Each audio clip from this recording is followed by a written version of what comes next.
திருப்பத்தூர் அருகே 17 வயது சிறுமியை காதலித்து திருமணம் செய்து கொண்ட கூலித் தொழில் செய்து வரும் திலீப் குமார் என்ற இளைஞர் போக்சோ வழக்கில் கைது செய்யப்பட்டுள்ளார். கடந்த 19ஆம் தேதி ஆசை வார்த்தை கூறி சிறுமியை அழைத்து சென்ற நிலையில் சிறுமியின் பெற்றோர் இதுகுறித்து திருப்பத்தூர் நகர காவல் நிலையத்தில் அளித்த புகாரின் பேரில் கூலித் தொழிலாளியான திலீப் குமாரை காவல்துறையினர் போக்சோவில் கைது செய்து நீதிமன்றத்தில் ஆஜர்படுத்திய பின்பு சிறையில் அடைத்தனர். திருப்பத்தூர் அருகே 16 வயது சிறுமியை காதலித்து கடத்தி சென்றதாக இளைஞர் போக்சோ வழக்கில் கைது செய்யப்பட்டுள்ளார்.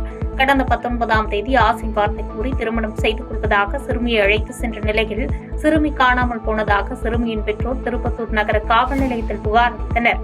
அதன் பேரில் நாராயணனை காவல்துறையினர் போக்சோவில் கைது செய்து நீதிமன்றத்தில் ஆஜர்படுத்தி சிறையில் அடைத்தனர். விருதுநகர் மாவட்டம் காரியாபட்டி அருகே கொட்டங்குளம் கிராமத்தில் தனியார் இடத்தில் கிராவல் குவாரியில் மணல் அள்ள கிராம மக்கள் எதிர்ப்பு தெரிவித்தனர். மேலும் கிராவல் மண் அள்ளினால் கண்மாய்க்கு வரவேண்டிய தண்ணீர் வரத்து பாதிக்கப்படும் என தெரிவித்த கிராம மக்களுக்கும் குவாரி உரிமையாளருக்கும் இடையே சிறு தள்ளுமுள்ளு நிகழ்ந்ததால் பரபரப்பு ஏற்பட்டது. இதனைத் தொடர்ந்து சம்பவ இடத்திற்கு வந்த காரியாபட்டி போலீஸ் இன்ஸ்பெக்டர் விஜயகாண்டிபன் தலைமையிலான போலீசார் கிராவல் மண் அள்ளிய இடத்திலிருந்து வண்டிகளை அகற்றிய பின்பு அங்கிருந்த பொதுமக்கள் கலைந்து சென்றனர். திருப்பத்தூர் மாவட்டம் ஆம்பூர் அருகே சிறுமியை பாலியல் வன்கொடுமை செய்ய முயன்ற கட்டிட தொழிலாளிக்கு 5 ஆண்டுகள் சிறை தண்டனையும் ரூபாய் 3000 அபராதமும் அதனை கட்ட தவறினால் 6 மாத சிறை தண்டனையும் வழங்கி நீதிபதி மீனாகுமாரி உத்தரவிட்டுள்ளார். கடந்த 2020ஆம் ஆண்டு டிசம்பர் மாதத்தில் நடைபெற்ற இச்சம்பவம் குறித்து சிறுமியின் தாய் உமராபாத் காவல் நிலையத்தில் அளித்த புகாரின் பேரில் விஜயன் மீது போக்சோ வழக்கு பதிவு செய்து போலீசார் கைது செய்தனர். நீலகிரி மாவட்டம் உதகை லவ்டேல் பகுதியில் காரில் வந்து விலை உயர்ந்த பைக்கை திருடி செல்லும் கும்பலின் சிசிடிவி காட்சிகள் வெளியாகி அதிர்ச்சியை ஏற்படுத்தியுள்ளது. இருசக்கர வாகனத்தின் உரிமையாளர் ஆதித்யன் லவ்டேல் காவல் நிலையத்தில் கொடுத்த புகாரின் அடிப்படையில் காவல்துறையினர் தீவிர விசாரணை மேற்கொண்டு வரும் நிலையில் சொகுசு காரில் வந்து இருசக்கர வாகனத்தை திருடி சென்ற சம்பவம் அப்பகுதியில் பெரும் பரபரப்பை ஏற்படுத்தியுள்ளது.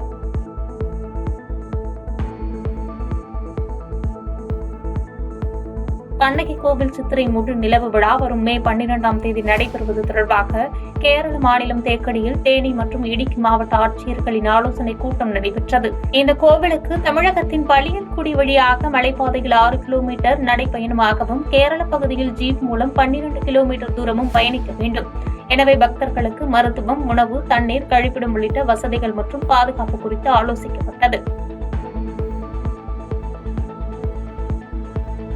தேனி மாவட்டம் போடி அருகே கொட்டக்குடி ஆற்றுப்பாதையில் பாலம் கட்டித்தர வேண்டும் என்று விவசாயிகள் கோரிக்கை வைத்துள்ளனர்.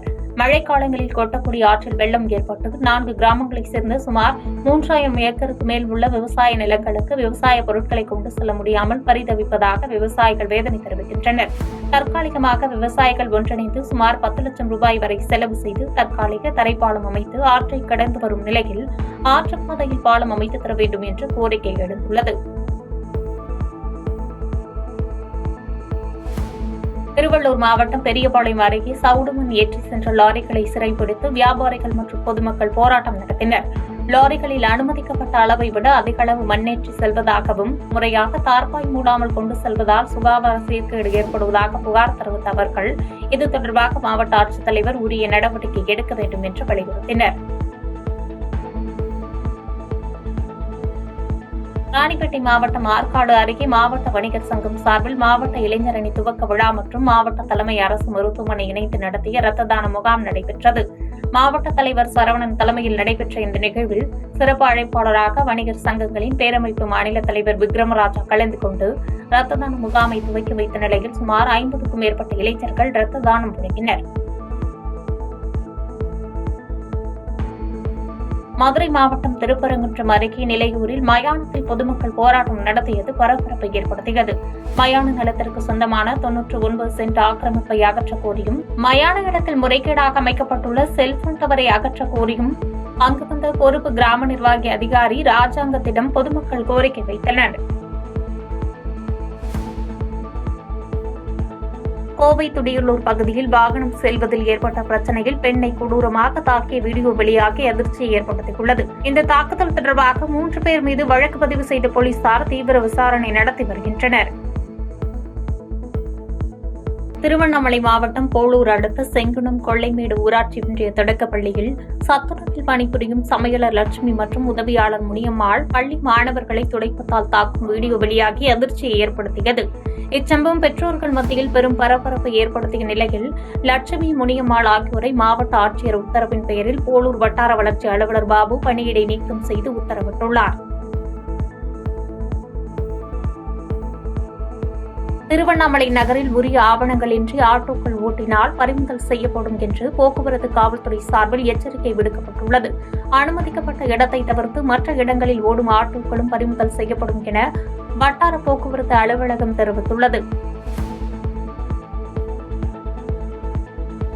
விருதுநகர் மாவட்டம் சாத்தூர் அருகே வெம்பக்கோட்டையில் நடைபெற்று வரும் 3ஆம் கட்ட அகழாய்வில் செம்பினால் செய்யப்பட்ட அஞ்சனக்கோல் கிடைக்கப்பட்டுள்ளது. பண்டைய தமிழரின் செழிப்பான வாழ்க்கை முறையையும் அவர்கள் அன்றாடம் வேலைப்பாடுகளுடன் கூடிய பொருட்களை பயன்படுத்தியதையும் இக்கண்டுபிடிப்புகள் உலகிற்கு பறைசாற்றுவதாக அகழாய்வு இயக்குநர் பாஸ்கர் தெரிவித்துள்ளார். ஈரோடு மாநகர பகுதியில் உணவு பாதுகாப்புத்துறையினர் மேற்கொண்ட அதிரடி ஆய்வில் 2 கடைகளில் குளிர்பதன பெட்டியில் இருப்பு வைக்கப்பட்டிருந்த இறைச்சி வகைகள் 18 கிலோ அளவில் கைப்பற்றப்பட்டு பினாயில் ஊற்றி அழிக்கப்பட்டது.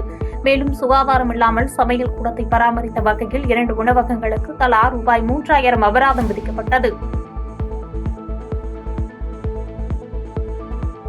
கிருஷ்ணகிரி மாவட்டம் ஒசூரில் பணி ஓய்வு பெறவுள்ள உதவியாளரின் கோப்புகளை சமர்ப்பிக்க சக அரசு ஊழியரிடம் 30,000 ரூபாய் லஞ்சம் வாங்கிய முத்திரை ஆய்வாளரை லஞ்ச ஒழிப்பு போலீசார் கைது செய்தனர். புகாரின் பேரில் டிஎஸ்பி நாகராஜ் தலைமையில் இன்ஸ்பெக்டர் பிரபு உள்ளிட்ட 6 பேர் கொண்ட குழுவினர் வழிகாட்டுதலின்படி 30,000 ரூபாய் ரசாயனம் தடவிய பணத்தை நாகராஜன் தமிழ்ச்செல்வனிடம் வழங்கிய போது லஞ்ச ஒழிப்பு போலீசில் கையும் களவுமாக சிக்கினார்.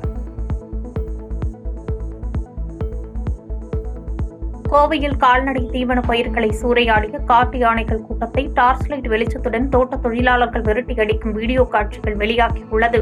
இதேபோன்று பல்வேறு தோட்டங்களில் உள்ள பயிர்களை யானைகள் தொடர்ந்து சேதப்படுத்தி வருவதாக வேதனை தெரிவிக்கும் தோட்ட தொழிலாளர்கள் யானை நடமாட்டத்தை நிரந்தரமாக தடுக்க வனத்துறையினர் நடவடிக்கை எடுக்க வேண்டும் என்று கோரிக்கை வைத்துள்ளனர். மேற்கு தொடர்ச்சி மலை மற்றும் நீர்பிடிப்பு பகுதிகளில் பெய்த கனமழையால் நீர்வரத்து அதிகரித்து கும்பக்கரை அருவியில் வெள்ளப்பெருக்கு ஏற்பட்டுள்ளது. இதன் காரணமாக இன்று 2வது நாளாக சுற்றுலா பயணிகள் குளிக்க தடை விதிக்கப்பட்டுள்ளது. திருப்பத்தூர் மாவட்ட ஆட்சியர் அலுவலகம் முன்பு திருப்பத்தூர் பிரஸ் கிளப் சார்பில் மாவட்ட செய்தி மக்கள் தொடர்பு அலுவலர் சுப்பையாவை கண்டித்து கண்டன ஆர்ப்பாட்டம் நடைபெற்றது. சங்க தலைவர் வெங்கடேசன் தலைமையில் நடைபெற்ற இந்த கண்டன ஆர்ப்பாட்டத்தில் செய்தியாளர்களை தரம் பிரித்து பார்க்கும் PRO சுப்பையாவை பணி நீக்கம் செய்ய வேண்டும், பத்திரிகையாளர்களை பாதுகாக்கும் வகையில் வரும் சட்டமன்ற கூட்டத்தொடரில் பத்திரிகையாளர் பாதுகாப்பு சட்டத்தை உருவாக்க வேண்டும் உள்ளிட்ட பல்வேறு கோரிக்கைகளை முன்வைத்து கோஷங்கள் எழுப்பினர். வேலூர் மாவட்டம் காட்பாடியில் 10 வயது சிறுமியிடம் பாலியல் சீண்டலில் ஈடுபட்ட முதியவரை போக்சோ சட்டத்தின் கீழ் போலீசார் கைது செய்தனர்.